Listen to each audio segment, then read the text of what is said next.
அஸ்ஸலாமு அலைக்கும் வரஹ்மத்துல்லாஹி வபரகாத்துஹு. மனிதர்கள் நமக்கு செய்யக்கூடிய கெடுதியிலேருந்து நம்ம பாதுகாப்பு பெறணும் அப்படின்னா இந்த துவாவை நீங்கள் ஓதுங்க அப்படின்னு நபி அவர்கள் நம்மளுக்கு சொல்லி தந்திருக்காங்க. மனிதர்கள் நம்மளுக்கு எவ்வளோதான் பேர் நம்மளுக்கு கெடுதலும் நினைப்பாங்க. அதே போல் நம்மளுக்கு தீங்கான விஷயம் சைத்தான் மூலமாக ஒரு விஷயத்தை நம்மளுக்கு ஏவுறாங்க அப்படின்னாலும் அதற்கு வந்துட்டு நம்ம பாதுகாவல் தேடுறதுக்கும் இந்த துவாவை நீங்கள் ஓதுங்க அப்படின்னு நபி அவர்கள் நம்மளுக்கு சொல்லி தந்திருக்காங்க. அது என்ன துவா அப்படின்னா, அஊது பி கலிமாத்தில்லாஹி தாம்மாத்தி மின் கலபிஹி வ யகாபிஹி வ ஷர்ரி இபாதிஹி வ மின் ஹமஸாத்தி ஷயாத்தீனி வ யஹ்துரூன். யா அல்லாஹ், உன்னுடைய அனைத்து பெயர்களை கொண்டும் உன்னுடைய தன்மைகளை கொண்டும் நான் உன்னிடத்தில் பாதுகாவல் தேடுறேன். மனிதர்கள் எனக்கு செய்யக்கூடிய கெடுதிலேருந்து நான் உன்னிடத்தில் பாதுகாவல் தேடுறேன். நீ என் மேலே கோவப்படுறதை விட்டும் நான் உன்னிடத்தில் பாதுகாவல் தேடுறேன். மேலும் வந்துட்டு ஷைத்தான்கள் என்னை நெருங்குறதை விட்டும் ஷைத்தானுடைய தீங்கை விட்டு நான் உன்னிடத்தில் பாதுகாவல் தேடுறேன் அப்படின்னு நபி அவர்கள் நம்மளுக்கு சொல்லி தந்திருக்காங்க. சுப்ஹானல்லாஹ்.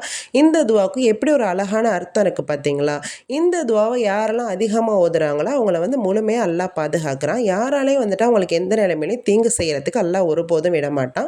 இந்த துவா உங்களுக்கு தெரிஞ்சவங்க தெரியாதவங்க எல்லாருக்குமே ஷேர் பண்ணுங்கள். அவங்களுக்கு இது யூஸ்ஃபுல்லாக இருக்கும் இன்ஷா அல்லாஹ். அஸ்ஸலாமு அலைக்கும் வரஹ்மத்துல்லாஹி வபரகாத்துஹு.